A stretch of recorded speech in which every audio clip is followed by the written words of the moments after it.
नहीं बजा ही नहीं सकती। तो जो पहचान देता है, इनको ये बताने की जरूरत नहीं, इनकी अटायर हमारे दंगा जाति के कलाकारों से मिलती जुलती है, लेकिन अगर कमाइचा है तो आप सहज बात से समझ सकते हैं कि ये मंगनियार है, ये इनका मूल वाद्य है। आखिर में हमारे जो घुगड़ा खां कलाकार हैं, घूंगर भी कहते हैं, आप खड़ताल बजाते हैं, आप अभी संगीत नाटक अकादमी का जो जोधपुर का अवार्ड मिला हुआ है, आप दिल्ली से बिस्मिल्लाह खां साहब के युवा पुरस्कार से सम्मानित हैं। आपने बहुत ही अच्छा काम दो कलाकारों और स्कूली बच्चों के साथ किया, जिसके लिए आपका लिम्का बुक रिकॉर्ड में नाम है। ये इनका परिचय है। मैं अपनी बात आगे बढ़ाता हूँ और पहला जो बात कहना चाहता हूँ वो लोक जीवन और लोक कला है। इसको दो भेद मत करें। ये प्रदर्शनात्मक नहीं है, दर्शनीय नहीं है। ये तो सिर्फ अभी 50 सालों में हमारे लिए कलाकार के रूप में आए हैं। जब साधन नहीं थे, टेक्नोलॉजी नहीं थी, ट्रेवलिंग नहीं होती थी, तो ये कहाँ इतनी समृद्ध रचना रची, इतना समृद्ध इनके पास गीतों का संकलन, हर अवसर के गीत। जैसा अंशु जी ने बताया कि ये जन्म से, परण से और फिर महाप्रयाण तक के सारी चीज़ों इनके पास है। ये कैसे आता है? ये कोई कविता नहीं है कि उसकी खुद रचना की हो, लेकिन सैकड़ों की तादाद में अवसर विशेष के गाने आपके पास हैं। और ये जो आपके पास है उसका पूरा श्रेय इनके समाज को है। आप और हम तो कितने वर्ष, मुझे 22 वर्ष हो गए हैं यहाँ काम करते हुए, कि यूनिवर्सिटी का पहला ऐसा ऑफिशियल कार्यक्रम देखा है जिसमें लोक कलाकारों को, लोक संगीत को बुलाया है। इसका अर्थ क्या हुआ कि क्या ये हमारे ऊपर निर्भर है? बिल्कुल भी नहीं। तो इनके जो अपने गांव के जजमान हैं, जहाँ ये अपनी सेवाएं देते हैं 18-20 पीढ़ी से, 700 वर्षों से, 500 वर्षों से, वो इनका मेन काम है। तो जजमान और कलाकार, ये इनकी, ये जो संगीत जो आज आप अपन सुनेंगे, इनका श्रेय आप इनको देंगे। और ये जो पगड़ियां बांध रखी है इन्होंने, ये पगड़ी अपने जजमानों की बांध रखी है, ये पूरा का पूरा सम्मान अपने जजमान को देते हैं। जिसकी देवल साहब ने चर्चा की कि हमको नए जजमान ढूंढने होंगे, इनके अभी तक वही बाकी है। नेक्स्ट, टेक्नोलॉजी का मामला है। मैं लोक संगीत के बारे में 3 बातें आपको, सबको मालूम, सबको, लेकिन आखिर ये लोगों का म्यूजिक है, लोगों के लिए है और लोगों के द्वारा है। लेकिन ये तीनों अगर क्लासिफिकेशन आप बाकी किसी म्यूजिक पे, बॉलीवुड से लेके किसी में भी, तो ये तीनों एक साथ किसी पे भी लागू नहीं होंगे। ये इसका बहुत बड़ा महत्वपूर्ण अंतर है। लोगों का, लोगों के द्वारा, लोगों के लिए, तभी 500 वर्ष से चल सकता है। नहीं तो 15-15, 20-20 गाने हम हर रोज, कितनी फिल्में बहुत ही बढ़िया, मैंने बहुत अच्छा प्रेजेंटेशन दिया। हर रोज साल में 500-700 फिल्में, उसकी 2 फिल्में और उसके 4 गाने याद रहते हैं। बाकी जो भी 370 गाने आए वो तो किसी को पता भी नहीं है। कुछ गानों का तो मैम ने जिक्र किया कि वो हमारी संस्कृति से मेल भी नहीं खाते हैं। नेक्स्ट, अब कलाकारों का रोल बहुत महत्वपूर्ण है, लेकिन ये गाते किसके लिए? आप समृद्ध हुए कैसे? आपको ये संगीत पीढ़ी दर पीढ़ी, जब आप कहते हो ये ओरल ट्रेडिशन है, एक पीढ़ी से दूसरी पीढ़ी में आता है, तो रियाज और रिहर्सल कहाँ होती है? फिर ये एक गांव के नहीं है, जितने लोग बैठे हैं 5 अलग अलग गांव के हैं। मैंने बुलाया साथ, ये बैंड के रूप में काम नहीं करते। फिर भी आप जब इनका काम देखोगे तो आपको पता चलेगा, ऐसे आपको लगेगा जैसे आंख में काजल डला हुआ है। एक सेकंड आपको इधर नहीं लगेगा ये साथ नहीं बैठते, साथ बैंड के रूप में। ये क्यों है? क्योंकि असली जो इनका संगीत है, जो ये अपने जजमान के घर गाते हैं, वो नियमितता है इनकी, तो रत्ती भर इसमें फर्क नहीं आएगा। नेक्स्ट, ये संगीत बचा हुआ क्यों है? और एक पीढ़ी से दूसरी, दूसरी से हम जब 15वीं 16वीं पीढ़ी कहते हैं, तो ये जो म्यूजिक है वो ये टैलेंटेड आर्टिस्ट तो हो सकते हैं, गिफ्टेड है, ईश्वर ने, हम माँ सरस्वती की कृपा मानते हैं, गुरुओं की मानते हैं, इनके पुरखों की मानते हैं, इनके परिवार की परंपराओं की मानते हैं, जजमानों की मानते हैं, लेकिन ये जो सोसाइटी है ये इनके संगीत को अवसर देती है। ये जो लाइफ साइकिल रिचुअल्स जिसको हम कहते हैं, उस हर अवसर पे समाज इनको बुलाता है, इनको अवसर मिलता है वहाँ गाने का, और जब वो वहाँ गाते हैं तभी अभी जो कुछ आप सुनेंगे, और उसके बाद अगर आपका कुछ मन हुआ तो आप भी कोई डिमांड कर दें और कोई विषय आप तय कर दें कि साहब हमको तो मोर पे सुनना है, बरसात पे सुनना है, हमको तो मिट्टी पे सुनना है, हमको तो कुछ और पे, तो हो सकता है ये उसका गीत आपको सुना दे। क्यों? इस सोसाइटी ने इनको नर्चर किया है, इस संगीत को प्रिजर्व किया है। सिर्फ कलाकार होने से कोई प्रिजर्व नहीं कर सकता, और अगली जनरेशन में ट्रांसमिट भी किया है। अगर आज बच्चा होता है, हालरिया गाया जाता है, तो 100 साल पहले भी बच्चा होता था और ये हालरिया गाए। जब तक लोक जीवन में ये परंपराएं बनी रहेगी, हम सबको विश्वास है, मेरे को, मैं अपनी तरफ से कह रहा हूँ, आप अपना निर्णय कीजिए, लोक की परंपराएं जिंदा रहेगी तो लोक संगीत को खतरा नहीं है, उसमें बदलाव आएगा। मैं संगीत के नहीं बदलने की बात नहीं कर रहा हूँ, वो तो प्रवाहमान है, समय के साथ बदलेगा, लेकिन लोक संगीत को जो मूल ताकत है वो ये है, ये 3 चीजें सोसाइटी उनको देती है, जिसके कारण ये संगीत तेजोमय दिखता है, हमको कर्णप्रिय लगता है और बार बार सुनने का मन करता है। नेक्स्ट, अब ये integral part of the society कैसे हुआ? जैसा लाइफ साइकिल रिचुअल्स के लिए मैंने आपको निवेदन किया कि कोई भी अवसर होगा, आप अवसरों का नाम लीजिए, उस अवसर पे हमारे राजस्थान में ग्रामीण क्षेत्र में हर उस अवसर के लिए गीत गाए जाते हैं। अलग अलग जाति के लोग होते हैं, अलग अलग परंपराएं हैं। आप रक्षाबंधन की बात करें, आप तीज की बात करेंगे, आप गणगौर की बात करेंगे, आप जन्मदिन की बात करेंगे, आप गर्भाधान की बात करेंगे, आप मेहमान आने की बात करेंगे, दीपावली की बात करेंगे, होली की करेंगे। आप जो मेन चीज है जिस पे पूरा हमारी पूरी जिंदगी है, आप उनके सारे गीत गाते हैं। तो ये ऑर्नामेंटल और डेकोरेटिव गीत नहीं है, ये उस लोक जीवन में जो धरती के लोग हैं उनके दैनिक जीवन में इनका गीत जुड़ा हुआ है और वो काम आता है।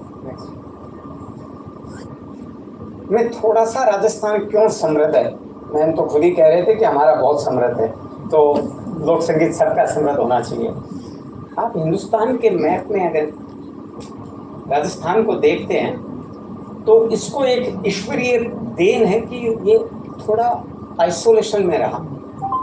जब आपका स्टेट आइसोलेशन में होता है, आप अभी की बात मत सोचेगा, हजारों वर्षों की परंपराएं चल रही है, तो जो बाहर का इन्फ्लुएंस होता है वो मिनिमल हो जाता है।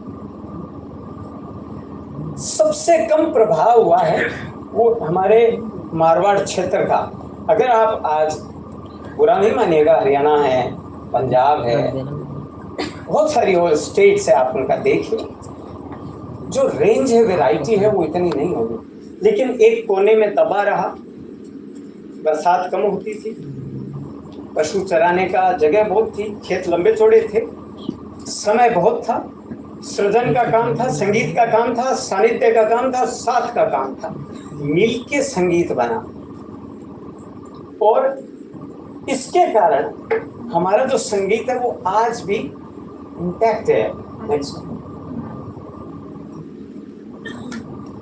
मैं राजस्थान की कुछ लोक संगीत की जो परंपराएं हैं उसमें उसकी एक आइडेंटिटी है, डिस्टिंक्ट आइडेंटिटी। इसका एक आपको राजस्थान का लोक संगीत कहते ही कुछ ये लोग, इनके चेहरे, इनका गीत संगीत, टर्बन, इनकी ड्रेस, वेशभूषा सब आपको दिखने लग जाता है। ये एक पहचान देता है। दूसरा, ये लॉन्ग ट्रेडिशन है, शताब्दियों से, सैकड़ों वर्षों से, पीढ़ी दर पीढ़ी मौखिक श्रुति से एक पीढ़ी से दूसरी पीढ़ी आ रहा है। डाइवर्सिटी और वैरायटी पे मैं थोड़ा बोलना चाहता हूँ। अगर आप राजस्थान को भाषागत रूप से जो लोग जानते हैं, 33 जो भी जिले हैं उनको हम 7 कल्चरल जोन, जिसको हम कह सकते हैं, उनकी एक अपनी आइडेंटिटी है। हम उसको स्थानीय जो भाषाएं बोली जाती है उसके आधार पर उनको जानते हैं। शेखावाटी कहेंगे, मेवात कहेंगे, ब्रज कहेंगे, हड़ौती कहेंगे, मारवाड़ कहेंगे, वागड़ कहेंगे, मेवाड़ कहेंगे। ये सारी बोलियां हैं वहाँ की। लेकिन राजस्थान के संगीत को अगर आप ये कमाइचा लेके और भरतपुर चले जाएं, ईस्टर्न पार्ट में हमारे, तो उनके लिए फॉरेन इंस्ट्रूमेंट हैं, विदेशी दिखेगा उनको, उनके नहीं होता है। ह्यूज ज्योग्राफिकल एरिया है और उसमें सब कल्चरल जोन की अपनी कुछ आइडेंटिटी है। वहाँ का म्यूजिक है, वहाँ का गीत है, संगीत है, नृत्य है, जो दूसरी जगह मेल नहीं खाता है आपको। ये राजस्थान की एक खास बात है। तो 7 कल्चरल जोन में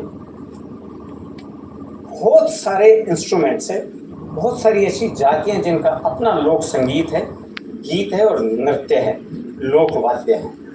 बहुत आपको इस पर खूब देर बात हो सकती है, बहुत सारी जातियों पे बात हो सकती है। मैं इस पर थोड़ा थोड़ा टच करता निकलता हूँ आगे। जो लास्ट पॉइंट था, लोकल पैट्रोनेज। राजा महाराजाओं की बात चली थी, मांड की चली थी, शास्त्रीय संगीत की चली, लेकिन वो तो घराने थे और राजा महाराजा सिर्फ कुछ बहुत ही परिष्कृत जो लोक संगीत से इम्प्रोवाइजेशन करके जो शास्त्रीयता की ओर बढ़े, टैलेंटेड थे, उनको ही आश्रय प्रश्रय दिया। कोई भी लोक कला अगर जिंदा है तो वो लोक के कारण। अगर लोक ने आश्रय प्रश्रय दे दिया, हमारे जो भी आज कामड़ है, कालबेलिया है, मंगनियार है, लंगा है, आप जितनी नट है, भाट है, जितनी जातियों का आप जिक्र करेंगे, उनको स्थानीय लोगों ने, समुदायों ने कोई न कोई अपने जीवन की रिचुअल से उनके साथ संबंध है। वो वहाँ परफॉर्म करते हैं, उसके बदले में उनको मान सम्मान मिलता है, तो अगली पीढ़ी उसको लेने को तैयार हो जाता है। और कोई भी लोक संगीत को अगर आपको, जैसे हमारे बच्चों को अधिकार है, वो डॉक्टर, इंजीनियर, कई साइंटिस्ट, प्रोफेसर, लेक्चरर सब बनते हैं, उनको कैरियर दिखता है। लोक कलाकारों को भी अपने बच्चों को यह हक है कि उनको कोई वो कैरियर दिखे। कोई भी कला तब जिंदा रहेगी जब उनको लगेगा कि उनके ये जो हीरे लोग हैं, हम दादा, पापा, भाई, चाचा, अगर इनको मान सम्मान मिला और इतना पैसा मिला कि हमको जो साधन सुविधाएं मिलती है उसकी बात नहीं है, वो अपने बच्चों को पढ़ा सके, अच्छे घर बना सके और वो भी सारी दुनिया में जैसे रहते हैं वैसे रह सके, तो ये हमारी ड्यूटी बन जाती है कि इन लोक कलाओं पे अब ध्यान दें। नेक्स्ट, मैं अब आपको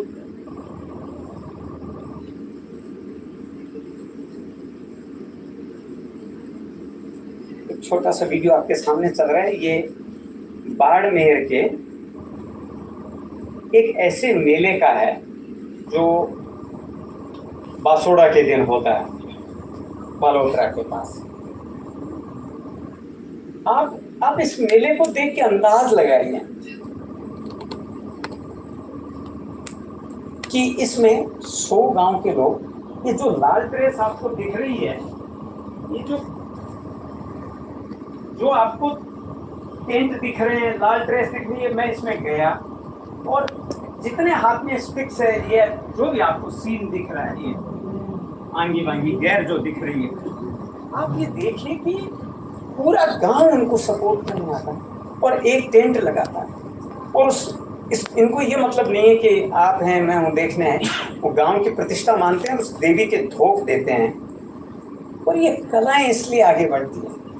हम तो कोई साल में अगर 5 बार भी बुला लेंगे तो क्या है, 100 लोगों को तो 100 पार्टियों को तो कभी नहीं बुला पाएंगे। नेक्स्ट,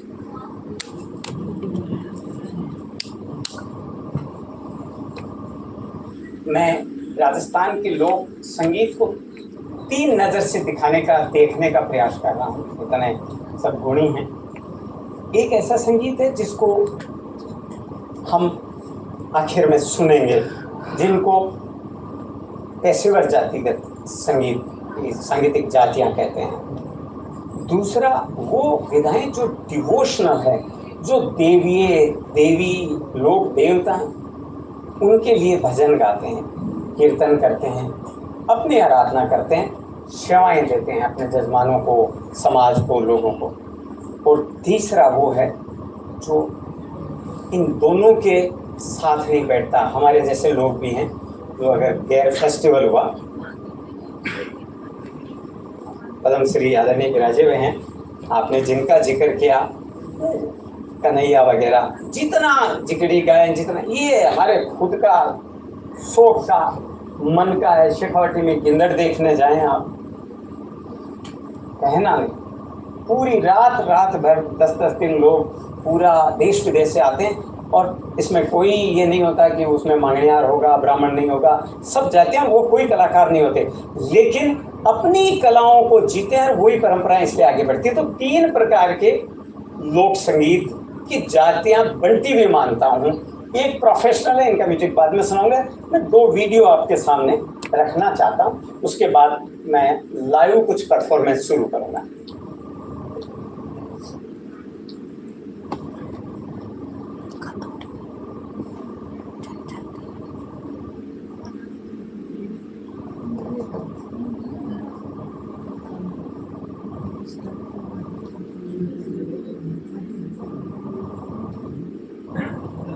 बोलूं?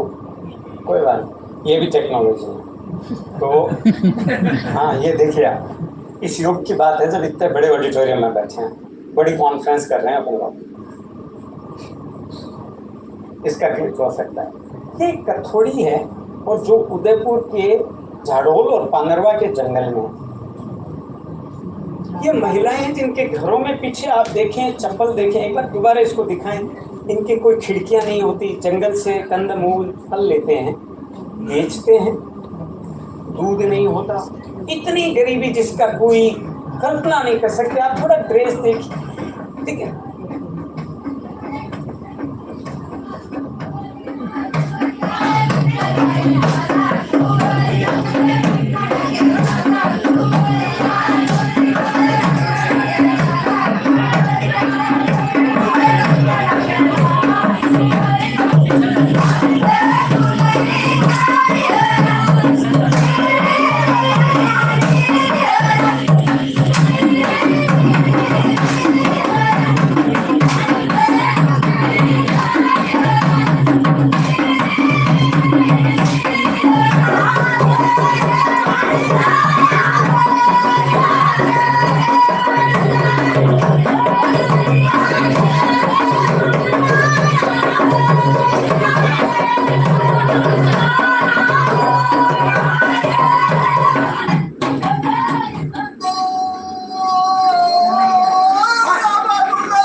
ये जो 2 क्लिप छोटा सा वीडियो दिखाने का प्रयास किया, जब हम इस गांव में 10-12 साल पहले थे तो हमको मूलतः 3 जातियां थी, मीना, गुजर और माझी।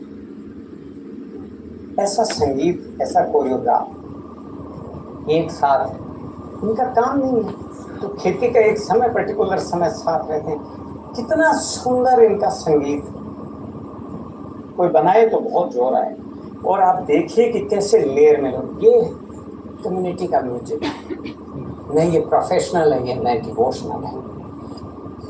इसके कई रूप थे। एक समाज के साथ, समाज को कैसे बांधे रखा, कैसे हम आपस में शेयरिंग करते, और ये जो 500 सालों की परंपराएं हैं, जो भाव है बड़े बूढ़े उम्र में कैसे सीखते हैं, तो 10 दिन की रिहर्सल करें और स्वाभाविक रूप से बुलाया। कोई श्रम मानदेय पारिश्रमिक कुछ भी नहीं।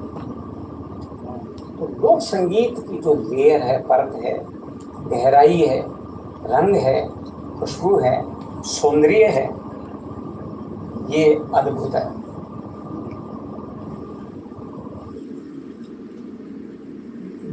ये एक छोटा सा परिचय है। मैं आपको 3 प्रोफेशनल जातियों के कलाकारों से रूबरू करवाता हूँ। संगीत को, करत विद्या को, जैसे मैम गा रहे थे, तो जिनको गाना आए, नाचना आए, बताना आए, उनको बताने की जरूरत नहीं। मैं सोच रहा हूँ कि डिवोशनल आपको 2 तो इसलिए दिखाए कि मैं इतने सारे लोगों को लाने की मुझे अनुसूची ने परमिशन नहीं दी, मैं तो गाड़ियां भर रहा था, लेकिन इन्होंने कहा नहीं, ये संभव नहीं है। तो मैंने कहा जो बाकी बचे हैं, तो डिवोशनल और प्रोफेशनल जातियां, उनके कुछ कलाकारों को लाता। उन्होंने सहृदय से कहा, मैं एक जोगी हैं, उनको आपका एक श्रावण मास है, शिव जी के ब्यावले की, शिव जी की कथा का 2 कड़ियाँ सुनवाता हूँ, सिर्फ आप तो भाव से सुनिए। और ये मांगीलाल जी हैं, आइए मांगीलाल जी, तालियां बजाएं ऐसे।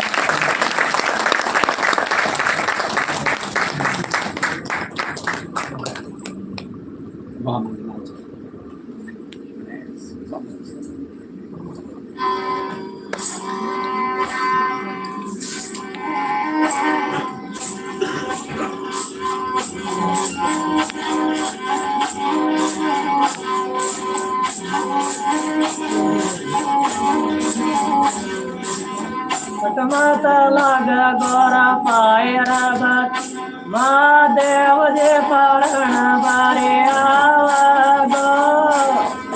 माता लाग गोरा पाए रागत, भोलानाथ रे पढ़ण बारे आवगो।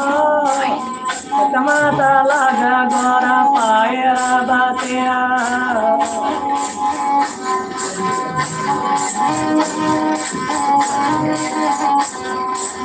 न्यू मत जान गोरा आवेगा बराते, न्यू मत जान गोरा आवेगा बराते।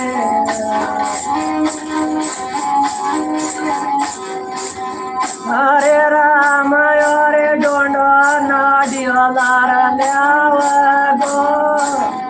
माता लाग गोरा पाए रागत, महादेव जे पढ़ण बारे आवगो। माता लाग गोरा पाए रागत, महादेव जे पढ़ण बारे आवगो। माता लाग गोरा पाए रागत,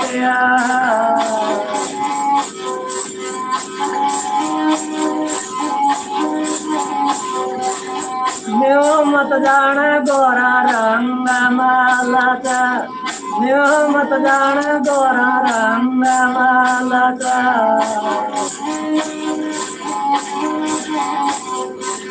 न्यू मत जान गोरा रंग मालता, न्यू मत जान गोरा रंग मालता।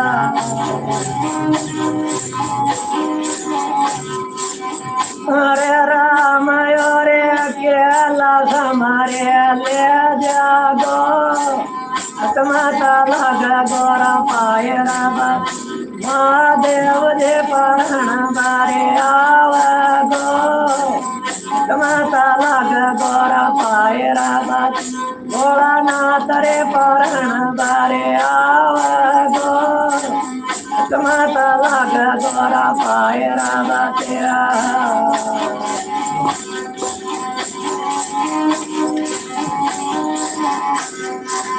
न्यू मत जान गोरा सासुरे ननद चा, न्यू मत जान गोरा सासुरे ननद चा।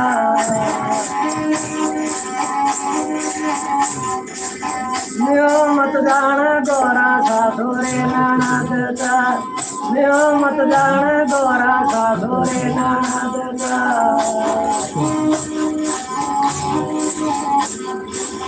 हरे राम हरे गोतड्या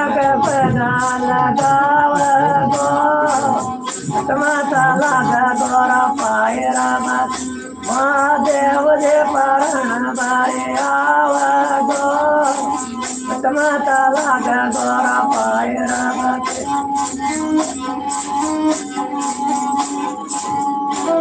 बोल शंकर भगवान की।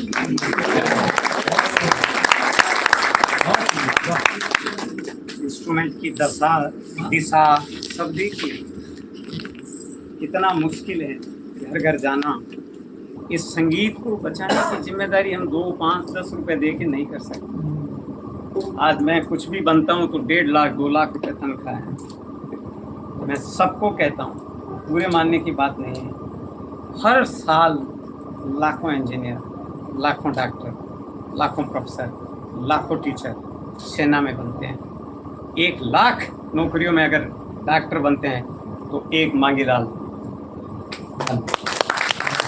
अगर हम इनको नहीं संभालेंगे तो कॉन्फ्रेंस करते रहेंगे अपने लिए, कलाकार नहीं आएंगे, भाषण करेंगे बड़े बड़े अच्छे, बहुत अच्छी भाषा आती है, अच्छा ज्ञान है क्योंकि पढ़े लिखे हैं, विद्वान हैं। इनकी तरह लेके घर घर जाके और देखो मांग के, कोई कहता है बाहर जाओ, कोई कहता है कि भैया 2 रुपए दे, अभी टाइम नहीं है, क्या माथा खराब कर रहा है। समझो ये क्या स्किल है, इसको कौन बनाता है, किसकी हाल है, कहाँ जन्मे, कहाँ पले बड़े, जयपुर आए और मैंने इनको नाई की एक दुकान पे 2 रुपए, तो उस दुकान वाले को मैंने कहा इनको रोक। और उसके बाद जो आप पहला फोटो देखा, हर जगह जाते हैं, प्रयास करते हैं कि ये चीज़ें बचे। आपका सहयोग, हम सबका सहयोग होगा तो ये भी दिन देखेंगे कि बचाया जाएगा।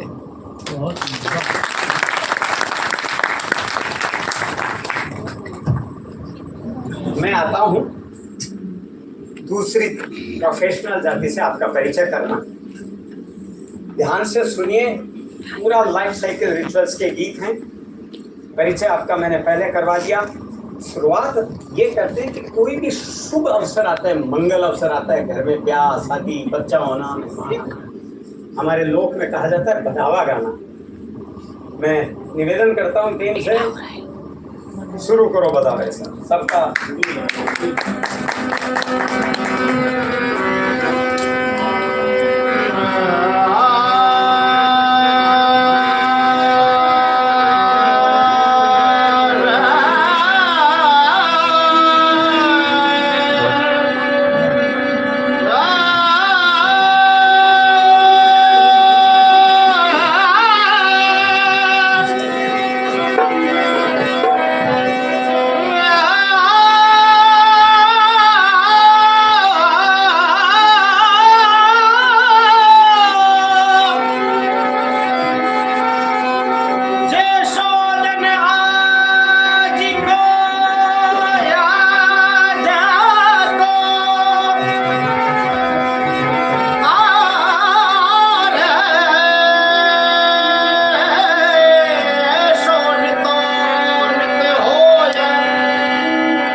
जब ये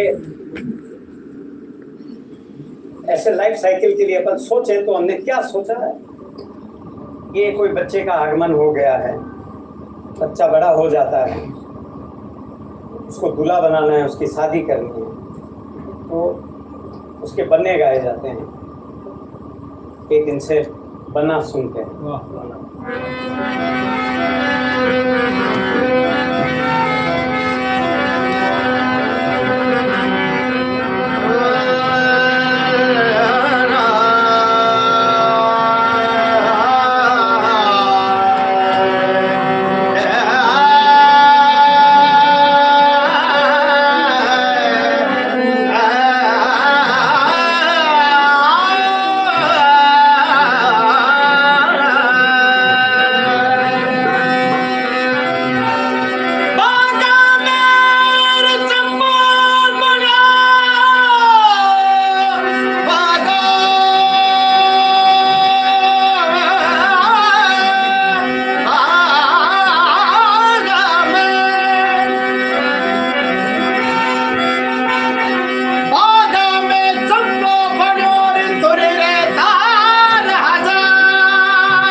बनना बन गया, बाराती आप और हमारे जैसे सब सज गए, कपड़े वपड़े पहन लिए, कोई ऊंट गाड़े पे, कोई ट्रैक्टर पे, कोई मर्सिडीज पे, और दुल्हन के यहाँ पहुंच गए। तो जब दूल्हा जाता है, बारात जाती है, तो उनका सबका आदर स्वागत सत्कार होता है। और वो भी जो घोड़लिया गा के करते हैं वो घोड़लिया ही आपको सुनाते हैं।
हमारे राजस्थान में बड़ा रिवाज है, अभी भी बहुत ही तगड़ा, कि जब बारात जहाँ रुकती है, दूल्हा जहाँ रुकता है, उसको दुल्हन का परिवार, उनकी सखियाँ दूल्हे को देखने जाती है।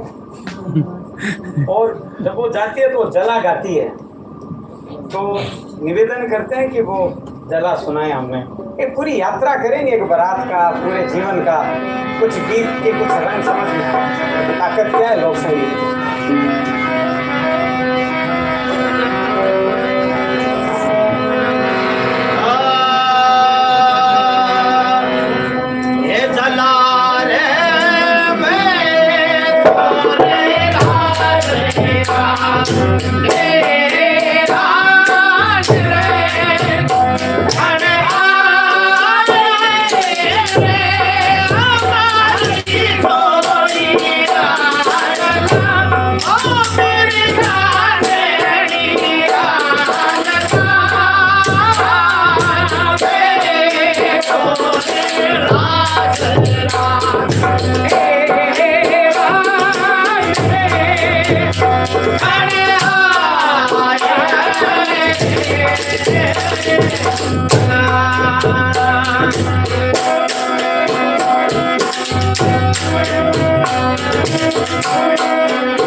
अब बेटी के फेरे हो गए, विदाई का वक्त आ गया। इस गीत को जब बिटिया को विदा करते हैं, जिन्होंने की है उनको तो सबको मालूम है, जो बिटियाएं विदा हुई है उनको भी सब मालूम, और जो होंगी वो आज या महसूस करें। ऐसा कोई नहीं होता। मैं तो गांव का रहा हूँ, बरसों वहीं रहा। बिटिया तो मेरे पड़ोस में रहने वाली की विदा होती, लेकिन रोते हमारी माँ, हम सब। इस गीत को सुनते हैं, बिटिया को विदा कैसे करते हैं, आप एक बार उस दर्द को भांके। क्या गीत है कोयल।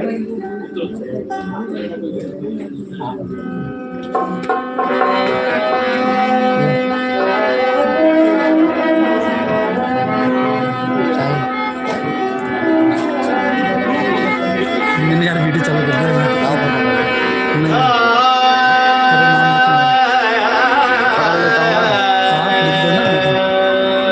मैंने कर दिया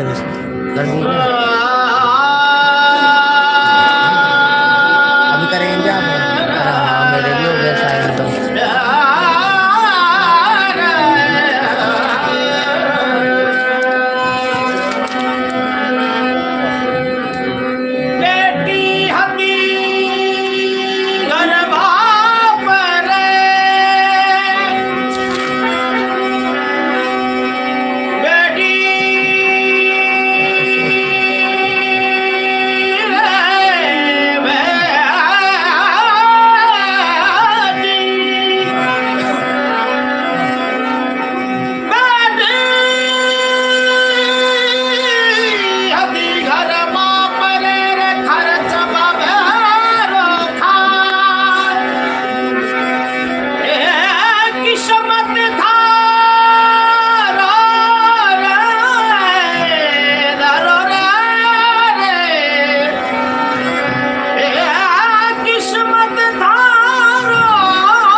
ऑलरेडी बनाई, लेकिन हमारे अंशु जी और प्रेरणा जी ने कहा कि कार्यक्रम को आपको जल्दी पूरा करना है। मैंने कुछ तीज पे जब बिटिया पहली बार ससुराल होती है, उसकी सखियाँ होती है, झूला होता है, एक माँ की क्या वेदना होती है, कैसे बेटी को देखती है, वो गीत में आपको बोलूँगा जरूर कि क्या सोचा हुआ था, वो नहीं गाएंगे। और फिर एक समय उसका पति जब वो अपने पहुँच जाती है काम के लिए, रोजगार के लिए, वो परदेश गमन करता है, और उसके बाद उसको कैसे बरसात आती है, वो गिरे का गीत है, वो मिस करते हैं।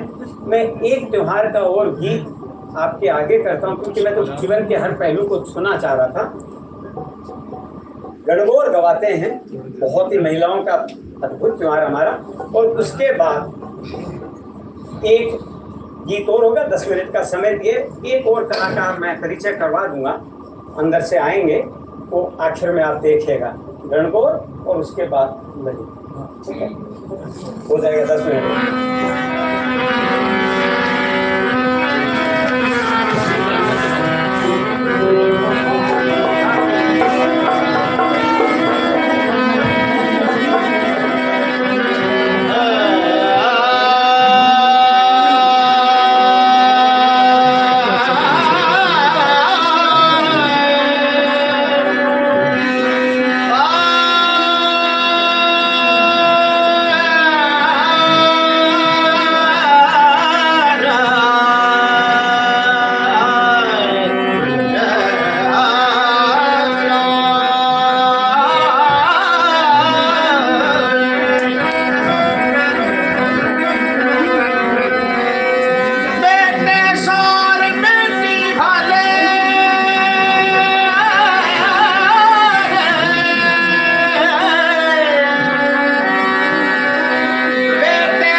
Thank you.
करने लगे।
संध्या का परिचय नहीं करवा पाया, इसे मन में था कि इनको आखिर में लाएं।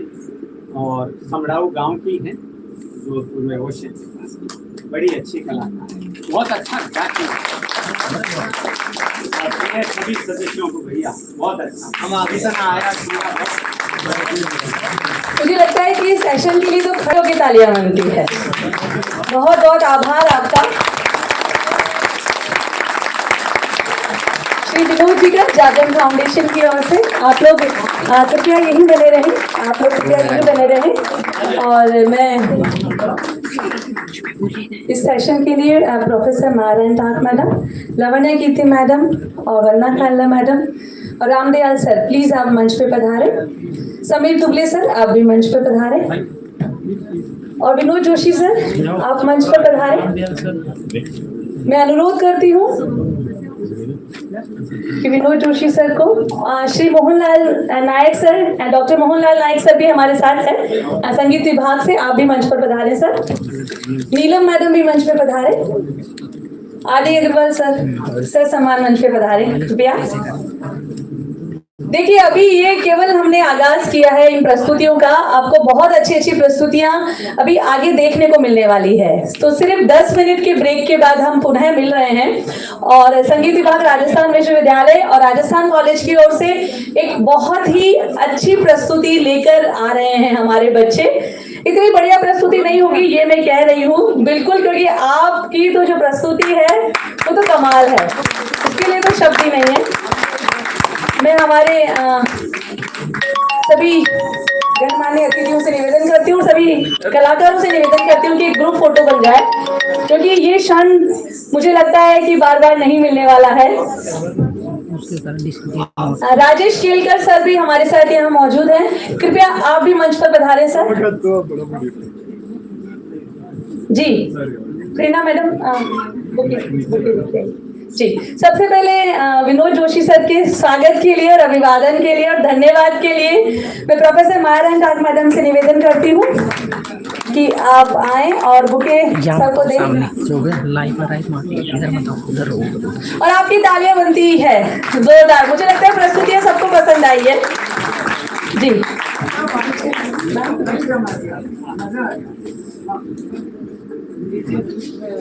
रामदयाल सर से निवेदन करती हूँ कि पहले आप बुके विनोद जोशी सर को हमारी ओर से ICSSR का बहुत आभार कि उन्होंने हमें ये सेमिनार की परमिशन दी, जिससे कि हम इन सभी लोगों को यहाँ सुन सके। मैं रामदयाल सर से निवेदन करती हूँ कि ये जो स्मृति चिन्ह है वो विनोद जोशी सर को दे हुए।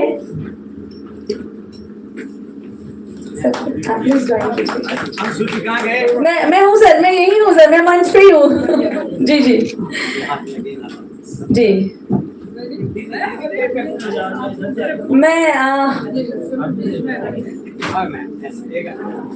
मैं मांगीलाल जी के स्वागत के लिए आमंत्रण देने जा रही हूँ राजेश केलकर सर का। राजेश केलकर सर की एक बड़ी खास बात है। राजेश केलकर सर को मैंने जो भी अपनी समस्या बताई, सर ने उसका तुरंत निवारण किया। तो जोरदार तालियां बनती है राजेश केलकर सर के लिए। सर को हमने बुलाया तो एज ए रिसोर्स पर्सन है, पर मुझे लगता है कि ये जो सेमिनार है, आप हमारे साथ लगातार जुड़े रहे, इसके लिए बहुत आभार है सर। वैसे एक सर का कल सेशन है मांगीलाल जी के माल्यार्पण के लिए। आगे आइए, आगे आइए प्लीज, आगे आइए जी। जोरदार तालियां बनती है हम सभी की। लावण्य मैम से निवेदन करती हूँ कि आपको गिफ्ट। हाँ जी, वंदना कल्ला मैडम से अनुरोध करती हूँ कि बुंगर खां जी का माल्यार्पण द्वारा स्वागत करें, अभिवादन करें, आभार करें। और श्री मोहनलाल सर का निवेदन, मोहनलाल सर से निवेदन कि आपको ये बुंगर खां सर के स्वागत के लिए मोहनलाल सर से निवेदन करती हूँ। जी जी, और नीलम मैम से अनुरोध करती हूँ कि स्मृति चिन्ह दे आप। निहाल जी के स्वागत के लिए आर डी अग्रवाल सर से निवेदन करती हूँ, अनुरोध करती हूँ। बहुत कम ऐसा संजोग होता है कि कलाकार और शिक्षक वर्ग एक साथ मंच पर, दो अलग अलग संप्रदाय माने जाते हैं, लेकिन आज इस मंच पर ये संभव हो चुका है। और ऐसा ये भी दीजिए, स्मृति चिन्ह भी दीजिए। वंदना कल्ला मैडम से अनुरोध करती हूँ हमारे साथ समदा जी जो आई है, उनका माल्यार्पण द्वारा स्वागत करें। और समीर दुबले सर से अनुरोध कि स्मृति चिन्ह देकर उनका मान बढ़ाएं और हमारा भी मान बढ़ाएं सर जी।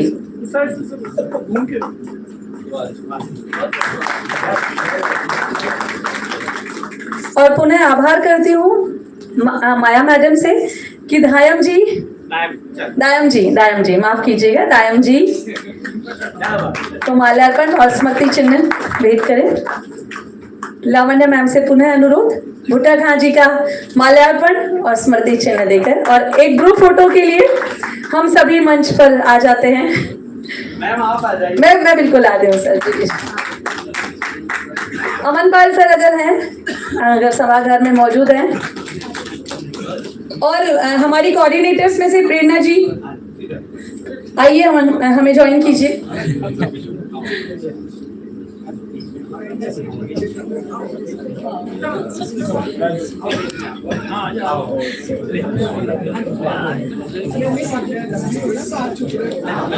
सर आप पीछे धनी एक बार तो पकड़ो भाई, तो पीछे हो।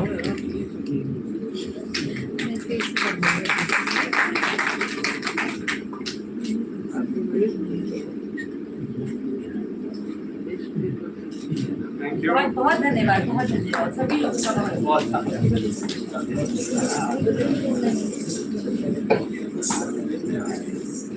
आप सभी लोगों से अनुरोध है कि यहीं बने रहें, क्योंकि अब हम जो हमारे पेपर प्रेजेंट होने वाले थे, वो जो रह गए थे, उनको हम आमंत्रित करने जा रहे हैं। मैं सबसे पहले बुलाना चाहती हूँ प्रवीण मिधा जी को। कृपया पधारें, अपने पेपर के साथ पधारें। प्रवीण मिधा जी, समीधा जी अगर हैं आइए, प्लीज आइए। और हम यहीं बने रहें, क्योंकि बहुत सारी चीजें हैं इस पिटारे में, इस सेमिनार में।